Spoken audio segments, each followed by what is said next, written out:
Okay, so episode 6 of The Last of Us is titled Kin, and it has a running time of 58 minutes, including the credits and inside the episode and everything, I believe. Um, this was just for me another outstanding episode. This show, I feel, just continues to get better and better. If I were to give a score to this one, it would be a 9.5. This is another one of my favorite episodes so far, and it gets into a lot. This is a different kind of episode because um we get first of all, we're moving 3 months into the future, so there's a bit of a time jump here. We're into a different season. We're in winter, so there's kind of a different look and a different feel to the show, changing seasons and jumping ahead and everything. And one of the biggest things that happens in this episode, in addition to Ellie and Joel traveling further along in their quest, is they get to Wyoming. They get to Wyoming. They get to Jackson, Wyoming, and there's this big reunion finally between Tommy and Joel. And Joel jokes with Tommy saying, "I came here to save you," but he sees that Tommy was pretty much well taken care of here in Jackson, and they've got a wonderful community established here. It kind of, is a little bit reminiscent of, you know, Bill's place and Bill and Frank's place and everything, and how it was kind of this paradise in the midst of this apocalypse that's going on. And Jackson is similar in that way, except this isn't just two people. This is an entire town of people that are making things work. And um, one of the actually Tommy's wife in this episode, and I forget the actress's name. She was in True Blood. Um, she basically says, "Yeah, this is a commune. We're communists." And I don't know if she was joking or being serious about that, but it really is like this has become a collectivist society where everybody shares everything, um, and they're all just working together. And I think that type of thing can work maybe in a small like place like this that where everything is contained. Um, but there can always be downsides to communism because usually there's a dictator involved. But in this situation, it seems like this town is operating really well. They've got this dam, and they're using it to create power and electricity for the town. They've got lights. They've got a Christmas tree. It's getting close to Christmas time, it seems. Um, so they even have a movie theater here where Ellie gets to go and watch a movie. I think she just sees all this as being really weird though, because she's not used to any of this. I mean, she has grown up in this world, in this apocalyptic place. Um, and doesn't know what some of these things are and doesn't know what a college is. She's asking Joel all these questions later in the episode. But yeah, I mean, this was a really well done episode. One of the scenes that really got me in this episode was the scene between Joel and Ellie, because Joel's emotional well-being and his emotional struggles are really coming to a head in this episode as he's battling these panic attacks. Um, the fear is just getting him, and he even reveals this to his brother Tommy. The first conversation between Joel and Tommy didn't go so well because Joel found out that Tommy's wife is pregnant. Um, and he's ready to kind of settle down. He doesn't want to go out on this mission to take Ellie um, to the Fireflies, because Joel feels like I'm gonna fail her. All I do is fail. I failed Tess. I failed. He failed his daughter. Um, he feels like it's inevitable that he's gonna fail Ellie, and he just doesn't think he's strong enough. He thinks he's getting too old, and his hearing's going and everything, and he's just pleading with Tommy to take her instead. But Tommy's hesitant because he's a dad now, and I can tell you, well, he's going to be a dad, and I can tell you firsthand that when you become a dad, things change. Your life changes. Risks that you would normally take, you don't want to take anymore. Um, I barely even want to go on roller coasters anymore because I'm like, I gotta survive and be a dad to my daughter.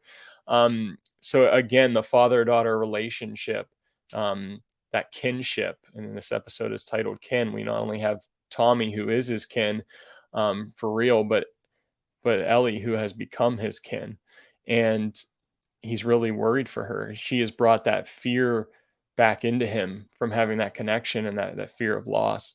So this is a deep episode emotionally, and that again, that first interaction between Tommy and Joel doesn't go so well, but in their second interaction, Tommy apologizes, and because he told Joel, he said something to the effect of like, just because your life stopped doesn't mean mine has to, and I think that was kind of a blow to Joel, and Tommy, the brother that he is, apologizes to him, and um, but it really sets up this one of the best scenes for me, between Ellie and Joel, when Ellie's saying basically, everyone in my life except you has either died or left me.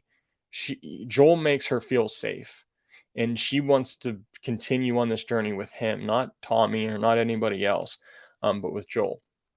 So that was a great scene, and it really brought me to tears. And um, the thing about this scene is it's pretty much identical to the scene in the game, and a little bit I'm going to talk about the TV and game comparisons. But once again, the TV show and the game were very similar in this episode, just like the previous episode. So that whole scene really stood out to me, and I thought that was amazing. Also, eventually Joel decides, hey, Ellie, you should have it. You should have a choice in this. You should have the decision who you want to go with, and she immediately decides to go with Joel. So they go to the university. They're ready to meet the Fireflies, and it turns out that there's nobody there.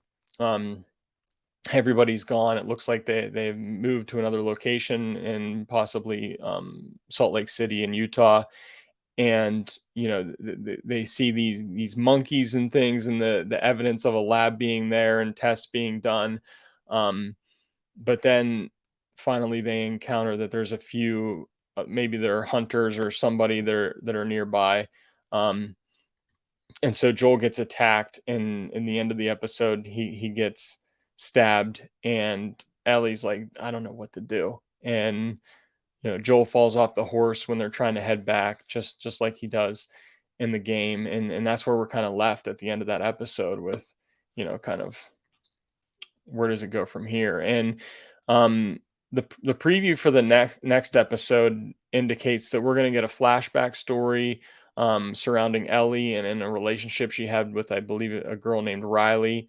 Um, and again, where I'm at in the game is I'm a little bit behind the show now, so I have to do some catching up on the game. But so it's kind of cool to see this still with fresh eyes, because it's been quite a few years since I played the game.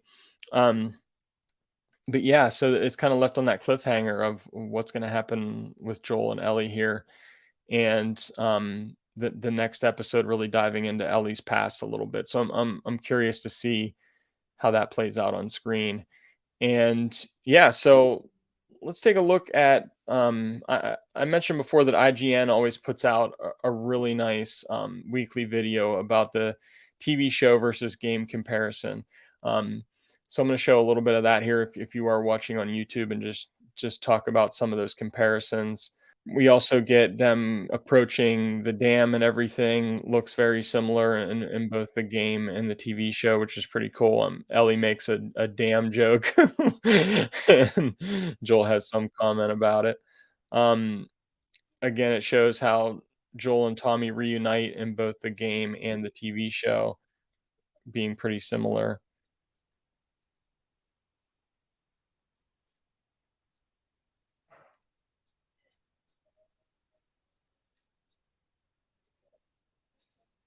Okay, so obviously Joel and Tommy have that conversation about her being immune in both the show and the game.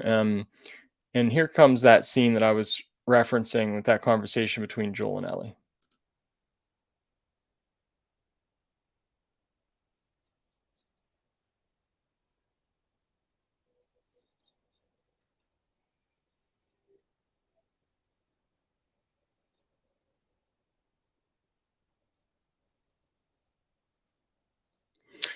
So that scene was basically word for word, and the inside the episode and everything. Craig Mason and Neil Druckmann really talk about how there were certain things in the game that they just wanted to be exactly the same in the show, and I think for in that scene for good reason.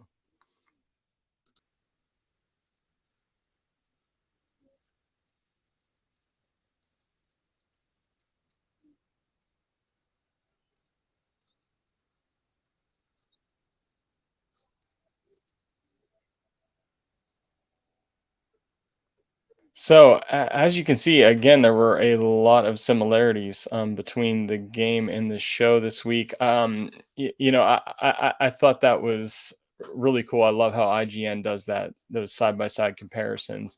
Um, and I love that so much remains true to the game in this show, for the most part. It's great to see an adaptation of a video game that really stays faithful to it for the most part, and I think they've done a tremendous job with this show so far. And I'm excited for the remainder of this season. But what did you guys think of episode 6 of The Last of Us? Let me know in the comments below. And that pretty much wraps it up for the show today.